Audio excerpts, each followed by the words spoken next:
Hello, you're listening to Crossing the Desert. This podcast is a reality series about how I build my small business in the Emirates. You will hear my calls to friends, the sounds of Dubai streets, and most importantly, the stories of entrepreneurs who opened a business and settled here in the Emirates.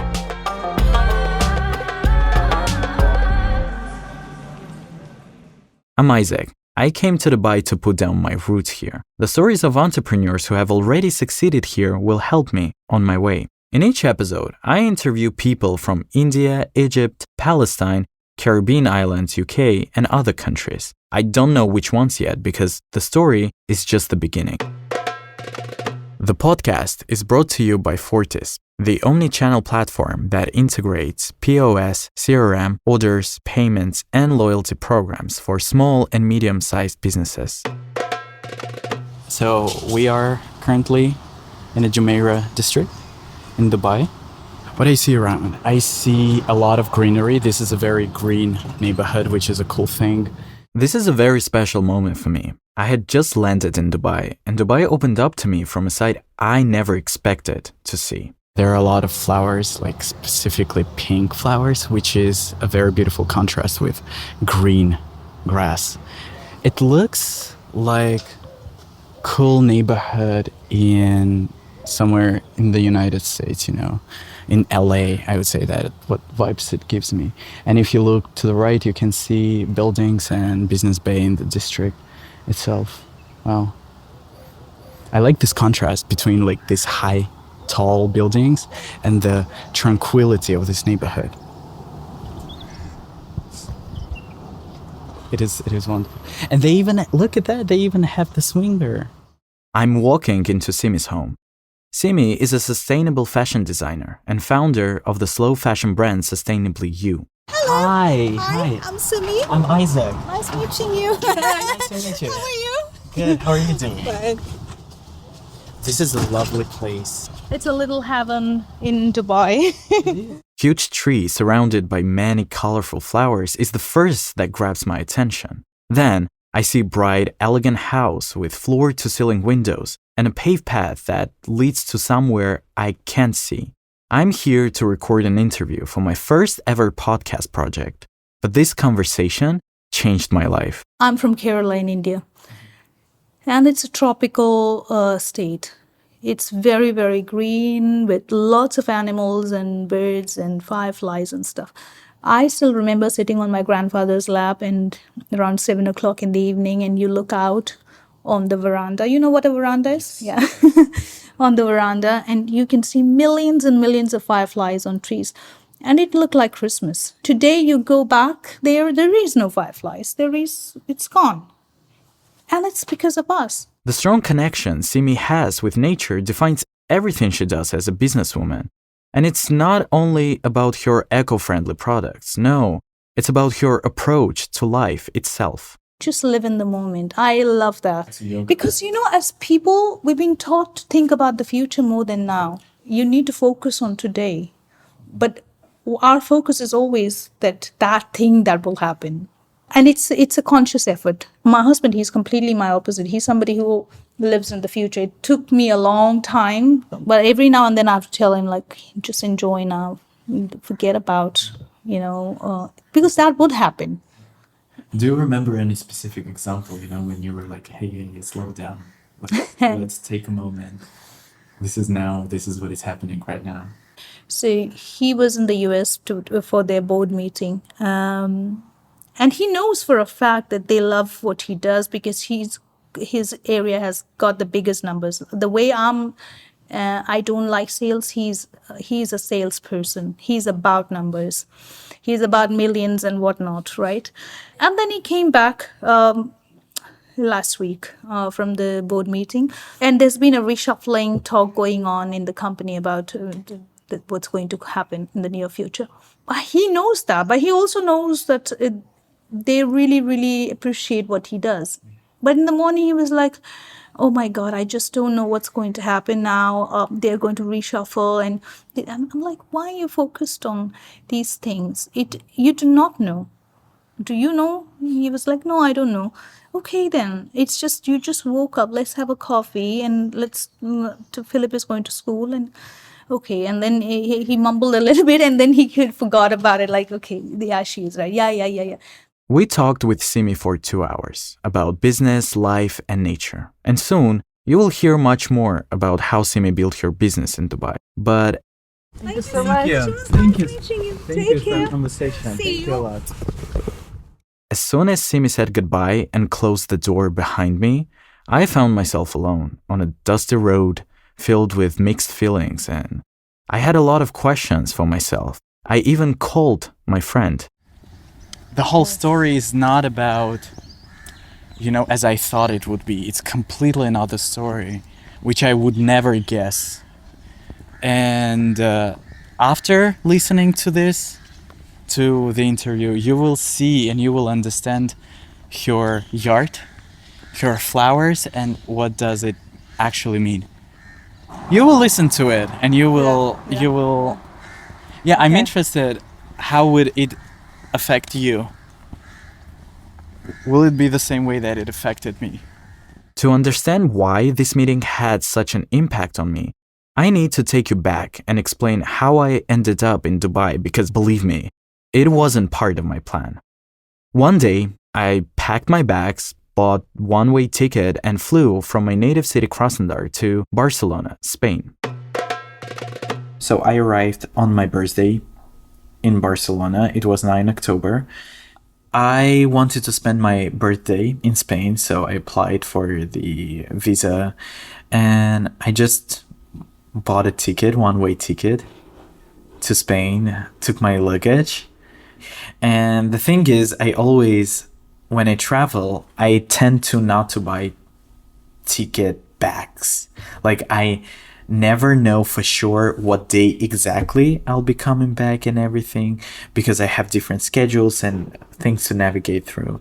So that drives my family very crazy, because they never know how long and where I'm gonna stay and what's my next route and destination is going to be. Even if you don't have a specific plan like me, traveling is always a good idea. Just buy a ticket, and the plan and new travel ideas will be suggested by the journey itself. The magic of traveling is another thing that we share with Simy. Listen to what she has says about it. What is life? It's always a quest, but I'm also a person who is like a leaf in the wind. I just fly, and I just go with the wind wherever it takes me.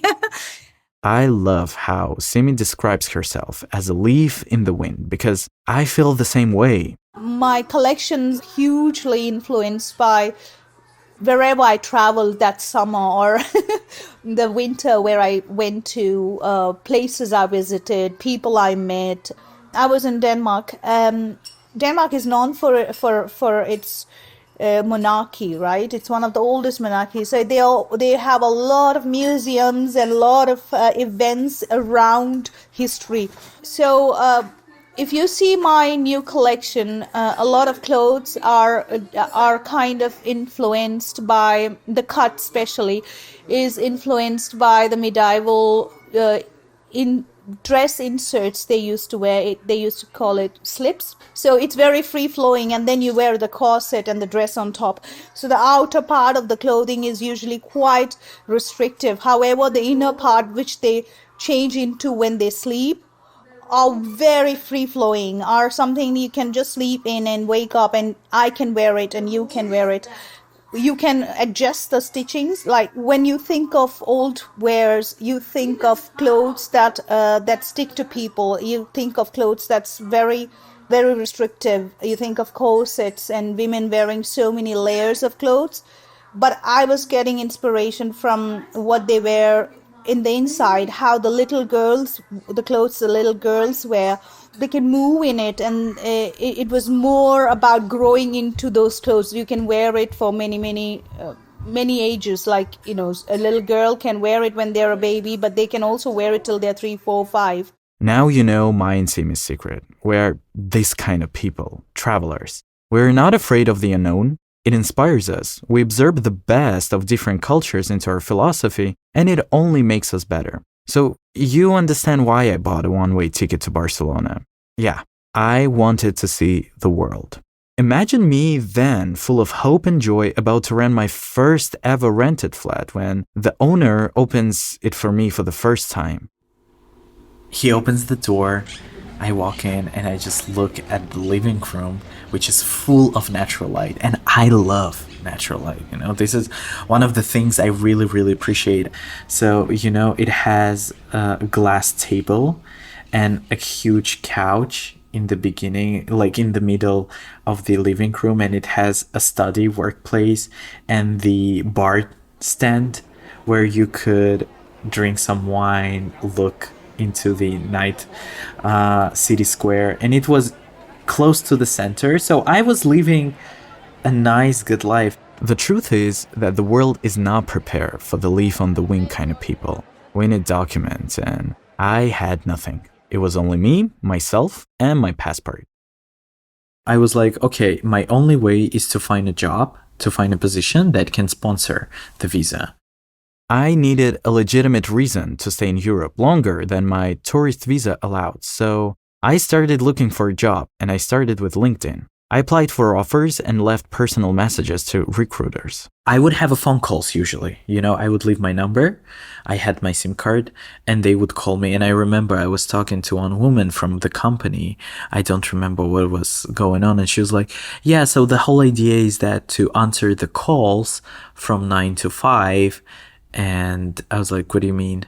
She was like, yeah, it's like you will have the script, so you just need to go with the script and the salary is that. I was like, thank you so much, but I don't think that's something that I found interesting. And usually they would say something like, well, this is temporarily at the beginning, nobody would tell you that they want you to be there for a long time. But it's just phone calls or emails where you're like, hi, unfortunately, when you put yourself in a high position, they will be like, sorry, we decided to pursue with another candidate, but thank you so much. We'll keep you in our list in order to have some openings. We'll reach out to you. And you're like, what a piece of not true. Yes, thank you very much, but no, I just couldn't see myself needing a script to talk to people. All the job offers that I got was something about like call center or something like that. But I had my projects, I had my school online. I just didn't see any reason to do what I hate and to agree to something less. And why would I? I'm a very good teacher. I love my small business and my online English school. Maybe it's connected with the culture I was brought up in. I'm Kurdish, and like everywhere in the Arab world, we value education and knowledge very much. In our culture, teachers become historical figures, the same way as scientists and politicians, and stories about them teaching are told many centuries later.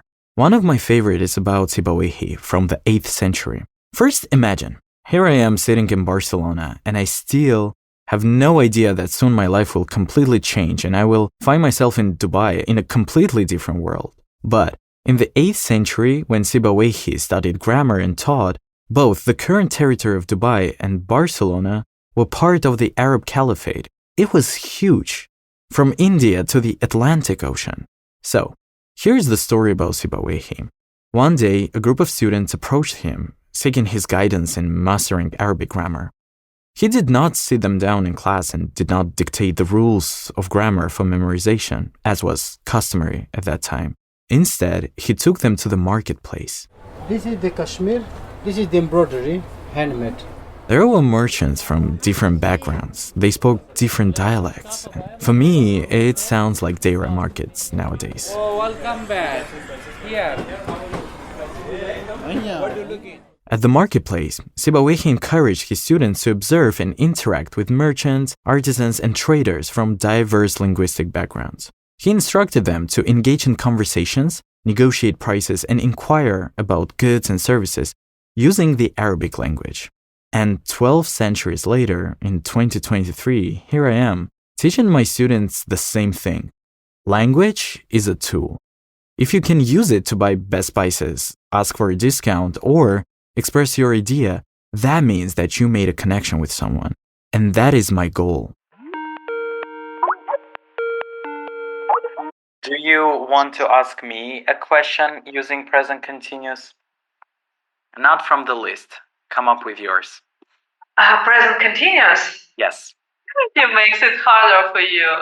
Okay, it's just so challenging because of the language. It's English, and you try to connect everything in your head. You have your homework, girlies, right? Yes, essay. Essay. Yeah. You go, you enjoy your essay. I'm waiting for it, and I'll see you on Friday.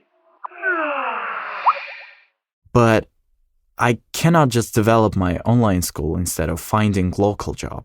It wouldn't give me the documents I need to stay. While I was trying to figure it out, it turned out to be the minor problem. I found out that Spain is not the place for me.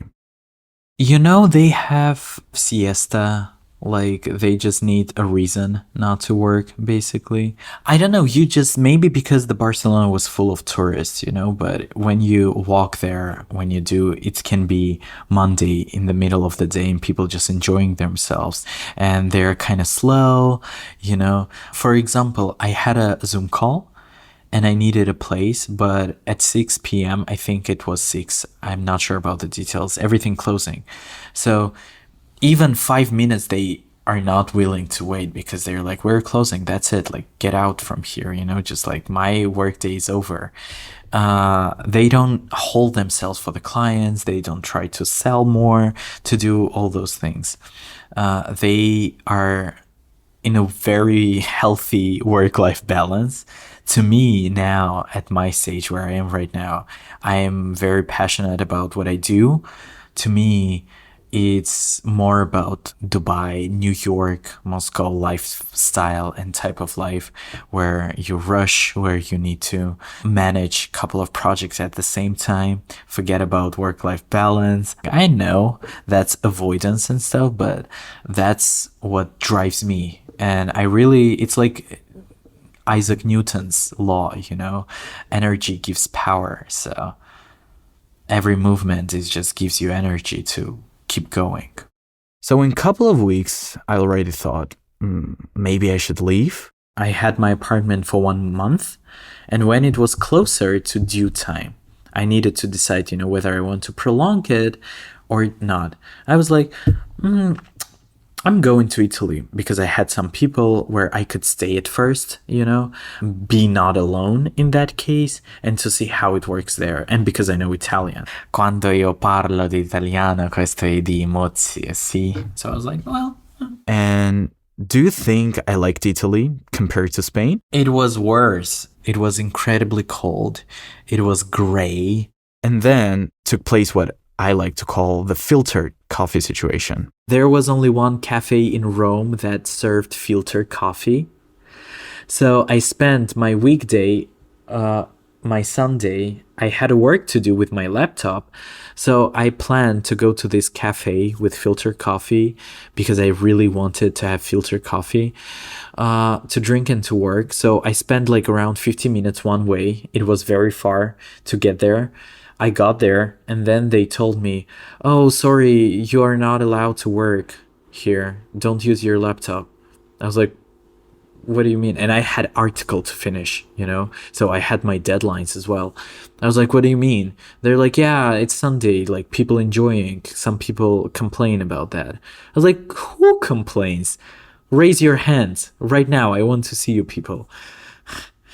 It was shocking. I didn't appreciate it a lot. I drank my filter and then I had to spend, extra 50, 60 minutes to go back home so I could work. I know, it sounds like nothing, but a cold gray place without a coffee place to work, it just wasn't working for me.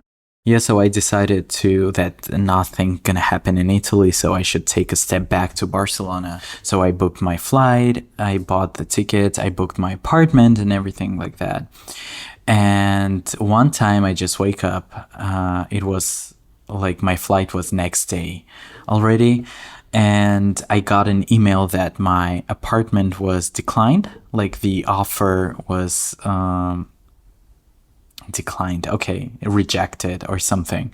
And I couldn't understand why, because it was paid. So I checked the money, everything was okay, like they refunded the money. But the thing is that I don't have a place. So I went to Airbnb, I went to Booking and stuff like that. And it was so expensive. Like, and the apartment themselves, they were ugly, the complete opposite of my apartment that I had. And then my friend reached out to me. She was like, why don't you consider Dubai? Actually, why not? This is a lovely place. It's a little heaven in Dubai. Shani? As you could have guessed, our story has made a turn. And we find ourselves back in Simy's marvelous garden with the dog, so yes. I agreed to visit friends in Dubai, and I'm now recording my first interview. We are in the yard. A big tree is just growing here. It's very beautiful, and it's grilled. She loves visitors, so... I like the tree. Yeah, I think it's a him, because he looks like a warrior with all that chain and stuff.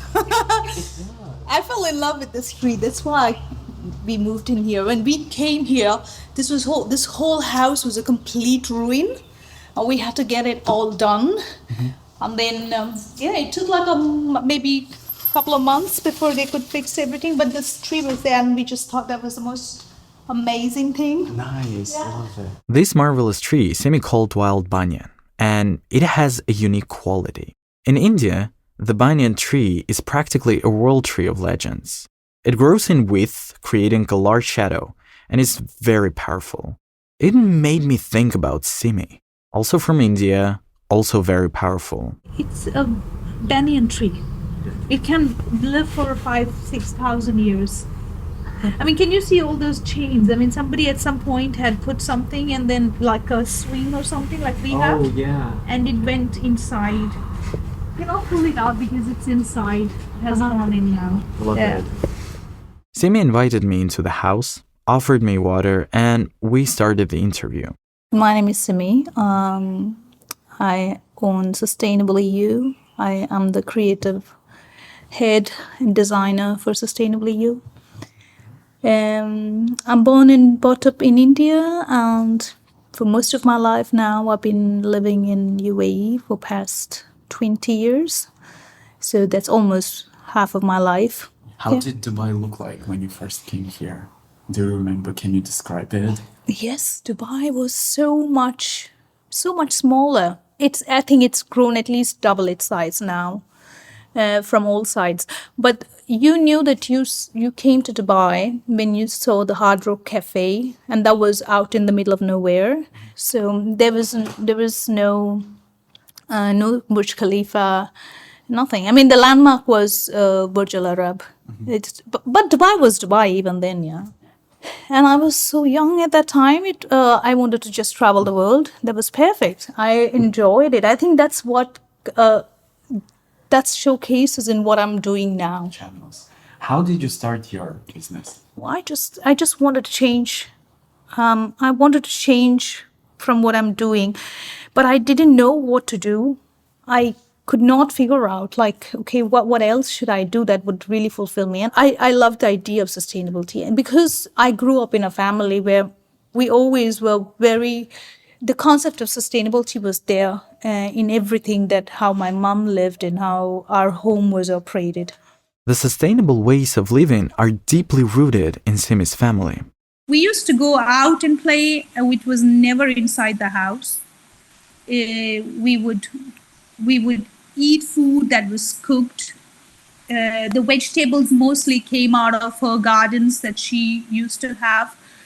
When she goes out to buy grocery, food, whatever, they carry their own bags and then carry things back home. And clothes used to be heirloom. My mom still has my grandmother's pieces because it used to be a thing of beauty. Things that you pass on to your children, like jewelry. Clothes used to be that as well. It has emotions attached to it. It has love attached to it. it has work attached to it because they were mostly hand woven or things that my grandmother collected. It was not just to wear and throw after 2 days. Yeah. So those are the things that inspire me to work towards a sustainable business. We are all connected. As much as human beings wants to think that we are very big and we can change everything, we are the whatever, we are not. We are as minuscule in the whole larger system of the universe as an ant who is moving around here.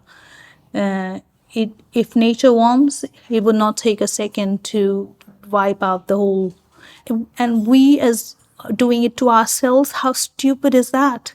And that's what I'm trying to tell people through my brand, that it's important. The importance of sustainability is not that, oh, I am a sustainable business, oh, it's going to be the new trend. It's not the trend. Every business should be sustainable. If you want your children, I am a mother, I want my child to have a future. I want my child to have a tomorrow. So I thought, this is it. I love the idea of sustainability, and that's one thing that's really lacking in UAE. So what I came to know is, if it's not there, then I should create it. So if there is no sustainable fashion brand for women, there are few, but it's, to my standards, it was not enough. So you cannot make clothes out of plastic and call it sustainable. I asked Simy how she organizes her business to be sustainable in every process. It turned out that it's not just a matter of selecting fabrics and accessories or avoiding long deliveries. She makes sure that every item of clothing she sells is worn as long as possible. And then we do give a 2-year warranty to all our clothes. So if you feel your clothes have some buttons missing, or the zipper has come off, or let's say you fell pregnant, you want to get the pants that you made a bigger size or extend it a little bit, we do that, which usually you never see any clothing company do. We are able to do it because we do everything in-house. I asked her to give me an example. I have done that for a dress. The girl had got a dress from me, and then she was supposed to pop out soon. So she wanted the front to be a bit lower. So then I cut open the front to put buttons so she can breastfeed. I love that, but how this approach can compete with all the advertisement we consume every day? I asked Fortis Digital Solutions how they can help a small sustainable business win customers from large companies. Look, I think it's a fascinating question that you're asking. This is JP Sarhal, Marketing Director from Fortis. The world in which we live in today is a world that is powered by overconsumption and targeted advertising. That's what it is. If you put yourself in the position of a micro merchant, the value that you bring is something that big businesses cannot give you, which is human connection. If I'm working with a micro merchant, for example, your friend who sells dresses, I'm more likely to feel important if I want to buy a dress or shirt from someone who understands my taste and will text me and say, hey, JP, I know that you like blue shirts. I got a new collection today. Do you want to come and see it? I've kept one specially for you. This is a lot more powerful, in my opinion, than a paid advertisement from a random big corporate business. And keep in mind that our generation today is much more conscious and careful about how they consume for the ecosystem, for the environment, for the planet. The advantage that Fortis gives you is a much more in-depth understanding of your customer, an increase in the quality of your customer service, which is something that medium-sized or big businesses cannot give you. And these are the tools that Fortis gives you. Thank you. Many people would say that there are so many things nowadays in this world that it's difficult to be innovative or to come up with something original. But I do think that also says that there was a lot of people always who was creating but didn't ever get a channel to showcase their creativity. In today's world, it's much I'm more empowered to start a startup than, let's say, last 20 years ago, where with no social media, with no connectivity. Today, I think even if you have a small you have a small investment, you can start. But focus on what's unique to you. I think that's very, very important. How do you think about the UAE regarding small businesses? Dubai is very inducive. Do you say inducive? Yes. Environments to help small businesses. To create business, it's so easy. If you have an idea, you can go out and pitch, or the whole world's investors sit here. If you really have a great idea, to go out and pitch.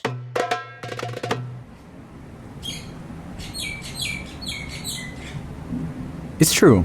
People from different countries come here to pitch their projects to Dubai. And I noticed that not only nomads like me came here from all over the world, but also birds. When I first came here, I was surprised by how many bird voices there are.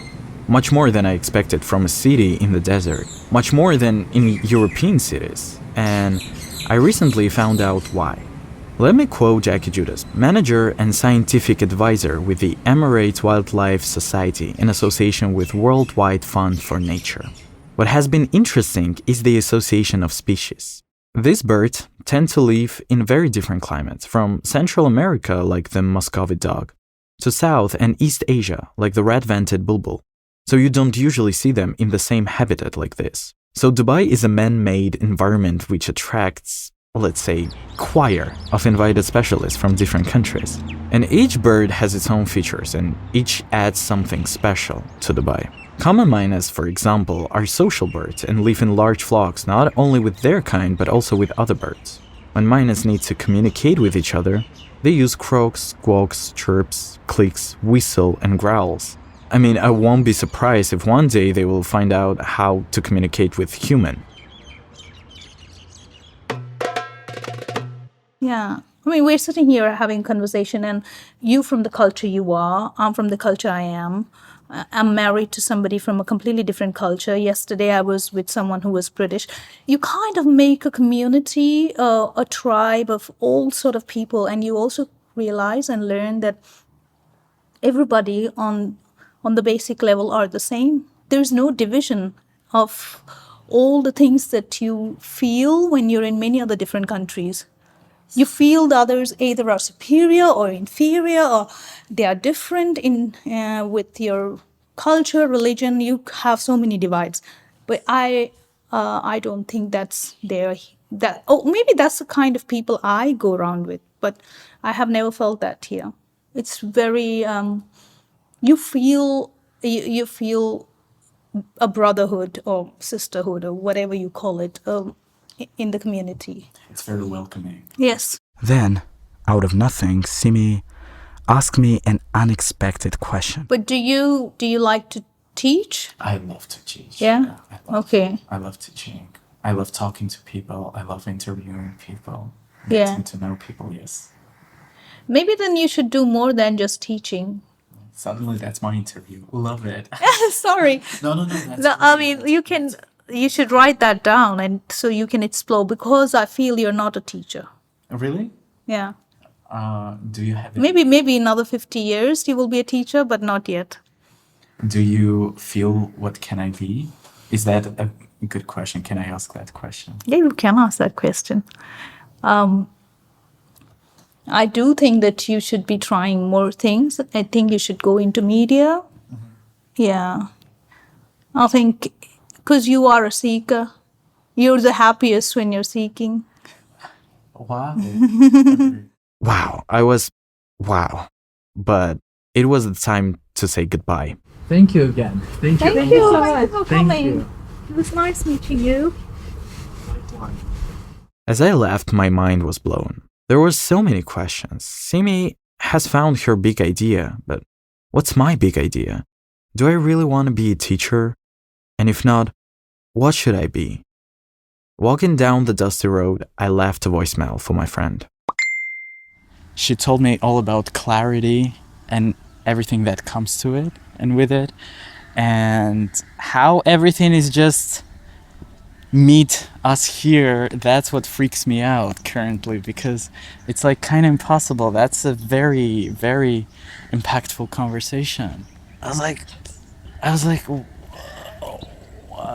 what should I say to that?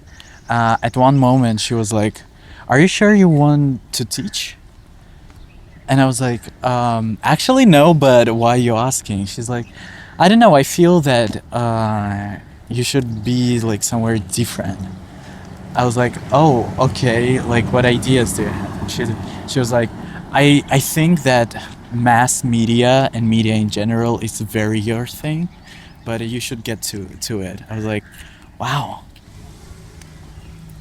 And I have a class in 45 minutes.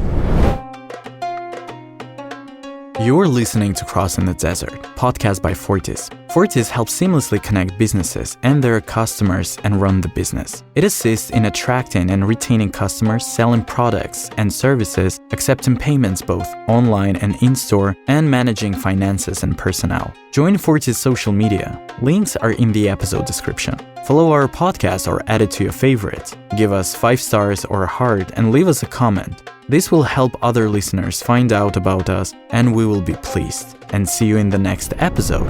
Production by Hatch Up Podcast Studio. Showrunners Alexandra Volkova and Yelena Volkova. Producer Albert Olhavikov. Scriptwriter and editor Livia Stivo. History consultant Alona Podnibenna. Sound designer Mikhail Vasilyev. And I'm your host, Isaac DeLonge.